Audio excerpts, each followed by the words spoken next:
One provider charges $69 a month for gigabit internet, both directions, for as long as you keep it. The other starts at $19.99 and becomes about $51. We review it so you don't have to. Ezee, E-Z-E-E Fiber, is a Houston company, 30 years in the business, laying its own fiber across Texas and a few other states. The pitch is on their website in plain words: lifetime pricing, no contracts, no data caps, router included. The plans: a gigabit up and down, $69 a month. 2 gig, $89. 5 gig, $99. 8 gig, $119. Router included, installation free, and the upload speed equals the download.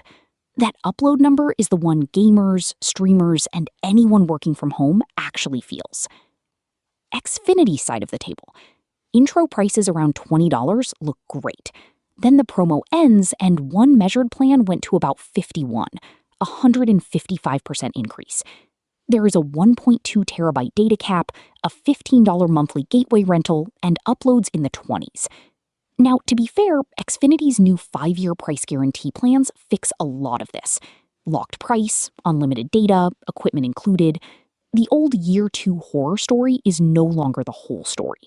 What remains is upload speed and simplicity, and the cap on the cheaper tiers. The catch, and it is a big one: Ezee passes roughly 8% of Houston.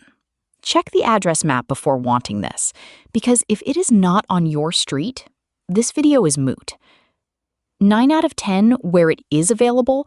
If it isn't, AT&T's fiber is the same argument, at about $80 a month standalone. And whatever you pick, screenshot the price you were quoted. Future you will need the receipt. If that saved you some money, hit the like button and subscribe so the next review reaches you. Turn the bell on as well. Thanks for watching.